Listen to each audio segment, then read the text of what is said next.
Advocate है Delhi high court से। तो मैं बताना चाहता हूँ कि हमारी अरावली की वादियों में जो कि हरी भरी होनी चाहिए थी, एक चूल्हा घर 2009 में स्टैब्लिश किया नगर निगम फरीदाबाद, नगर निगम गुड़गांव ने, और ये आश्वासन आसपास के गाँव वालों को अरावली में उनको ये आश्वासन दिया कि हम आपको रोजगार देंगे, हम आपको बिजली पैदा करने देंगे। यहाँ से 2009 से 2022 खत्म होने वाला है, 2023 शुरू हो जाएगा बिजली बाद। आज तक एक भी बल्ब, एक भी लट्टू जो गाँव की भाषा में बोलते हैं, उससे मुझे नहीं लगा। लेकिन अब ये एक और क्या महाअत्याचार करने वाले हैं, इन्होंने 200 एकड़ जमीन और लेना है। ये एनजीटी का प्रेशर है इनके ऊपर कि वही से डिस्पोज ऑफ करो, आप इसे खत्म करो, जो ये पहाड़ आपने खत्म कर दिया बंदवाड़ी गुड़गांव रोड पे, और ये 200 एकड़ लेके उसे नीचे फैलाना चाह रहे हैं, कम से कम 10-12 साल तक मुक्ति होगा। तो ये क्या आप इसे कहना चाहेंगे कि 200 एकड़ जमीन जो ले रहे हैं ये सही है, सही कर रहे हैं, या अरावली के ऊपर अत्याचार है? देखिए कैलाश जी, जैसा आप कह रहे हैं ये एक्चुअली भी एक मैटर ऑफ कंसर्न है। दूसरा है कि जहाँ तक आप देख रहे हैं हर तरह से प्रयास किया जा रहा है कि आज की डेट में जो एटमॉस्फेयर है, एटमॉस्फेयर को शुद्ध करने के लिए अरावली में जो है ऑक्सीजन के लिए पहले से ही बहुत कमी है। आप देखेंगे अभी सुप्रीम कोर्ट की डायरेक्शन गाइडलाइंस के चलते एक बहुत बड़ा डेमोलिशन ड्राइव यहाँ पे शुरू किया गया था, जहाँ से खोरी गाँव, जहाँ पे कम से कम 25,000 फैमिलीज रहती थी, जिनको सबको डेमोलिश करके खाली कराया गया। सुप्रीम कोर्ट माननीय सुप्रीम कोर्ट की ये टिप्पणी थी कि जो अरावली रेंज है, अरावली रेंज जो है इसको हम जो रिच फॉरेस्ट और फॉरेस्ट जो हमारे पास में है उसको हम और कम नहीं होने दे रहेंगे, धीरे धीरे जो है वो लोग इंक्रोच करके उसे खत्म कर रहे हैं। बट यहाँ पे कि रेंज एरिया में अरावली रेंज के अंदर यदि कोई कूड़ाघर बनाया जा रहा है तो ये सीधा सीधा जो है कुठाराघात है प्राकृतिक संस्थाओं के ऊपर। जबकि जिस तरह से पॉल्यूशन से आज जूझ रहा है पूरा एनसीआर, दिल्ली के अंदर भी जो हाल है कि यहाँ पे कभी ऑड इवन होता है तो इमीडिएटली दिवाली के बाद जो पॉल्यूशन शुरू हो जाता है, तो यही हमारे पास एक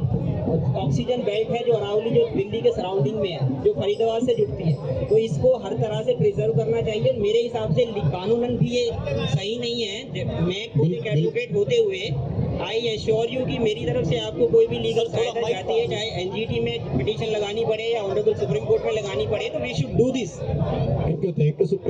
अभी आपकी ऑक्सीजन से मुझे याद आया कि अभी पीछे कुछ साल पहले कोरोना का त्राहिमाम मचा था, लोगों के पास बहुत दौलत थी, बहुत पैसे थे और सब लेके घूम रहे थे ऑक्सीजन खरीदने के लिए, लेकिन उनके पास ऑक्सीजन नहीं थी। तो उसमें 2 शब्द जरूर बताइए कि पैसे खूब होने के बाद भी वो सांसें नहीं खरीद पा रहे थे। अगर अरावली में इस तरह का ये अरावली पे अत्याचार करते हैं तो हम फिर उसी सिचुएशन में फंसते हैं तो क्या होगा? देखिए ये सिर्फ इंसान की भूल है, और आप देखेंगे कि जो कोरोना था, ये कोरोना ने इंसान को सिखा दिया कि आप जितना मर्जी आप प्राकृतिक संसाधनों को जब तक खत्म करते जा रहे हैं, ये आप ही के लिए प्रॉब्लम और लाइफ थ्रेटनिंग है। आज अरावली रेंज सिर्फ एक ही एक ग्रीन बेल्ट है जो दिल्ली के आसपास, और आप एक जो कि एनसीआर में राधा फरीदाबाद और दिल्ली को जो ऑक्सीजन देती है, इसको यदि सरकार ही ऐसा काम कर रही है तो फिर आप आम लोगों से क्या एक्सपेक्ट करोगे? सर मेरा इसमें एक और क्वेश्चन है आपसे, और क्वेश्चन बड़ा ही सरल है कि अगर हमें नगर निगम को और सरकारों को ये मैसेज देना हो कि आप वार्ड लेवल पे ही सेग्रीगेशन करें कूड़े का, तो लीगल मैटर्स में या लीगल तरीके से हम सरकारों तक अपनी बात कैसे पहुंचा सकते हैं कि वो कूड़े का निष्पादन जो है वो वार्ड लेवल पे ही कर ले, ताकि 80% कूड़ा, यूएनओ की रिपोर्ट बोलती है कि 80% कूड़ा अगर आप वार्ड लेवल पे सेग्रीगेट कर लेते हो तो खत्म हो जाएगा, और 20% को फिर आपके लिए मैनेज करना ईजी है। लेकिन यहाँ जो बड़ी बड़ी कंपनी है जिनके बड़े बड़े घोटाले चल रहे हैं, बड़े बड़े भ्रष्टाचार चल रहे हैं, वो अपने भ्रष्टाचार के चलते वो सिर्फ कूड़े का वजन बढ़ाने में लगी है, उसमें नाली की मिट्टी मिला के, इधर उधर का मलबा मिला के, फालतू की चीजें मिला के, समहाउ उसका वजन बढ़ जाए और उस वजन से उन्हें कमाई ज्यादा हो। तो आपका इस पे क्या विचार है कि हम किस तरीके से सरकारों को और नगर निगम को बाध्य कर सकते हैं कि वो वार्ड लेवल पे जाकर के अपना कूड़े का निष्पादन करें?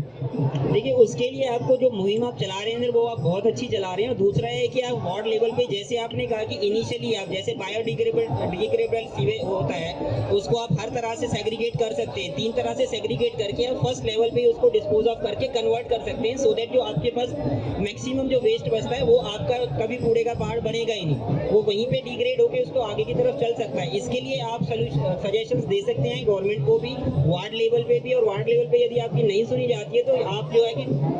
ऑनरेबल हाई कोर्ट को अप्रोच भी कर सकते हैं, बिकॉज जो फ्रेश एयर है, fresh air is the fundamental right of everybody, because it consist the right to life. तो उसके लिए आर्टिकल 21। यस, उसके लिए you can directly approach to the honourable high court also and even to honourable supreme court under article 32। और वहां पर जाकर हम अपनी बात रखें। तो पहले सबसे पहले हम नगर निगम को सुझाव दें, फिर हरियाणा सरकार को, और फिर जाकर के हम अपनी बात हाई कोर्ट पहले में। आपका ये कि आप नगर निगम को सुझाव देंगे, उनको आप बताएंगे, यदि वो आपकी बात नहीं मानते तो उसके बाद फिर आप आगे जाएंगे, गवर्नमेंट को देंगे, गवर्नमेंट नहीं मानती है तो फिर आप अपना सीपी जो भी है सेंट्रल गवर्नमेंट को आप देंगे और उसके बाद आप कोर्ट जा सकते हैं। बहुत बहुत धन्यवाद sir. Thank you. Thank you जी, थैंक यू वेरी मच।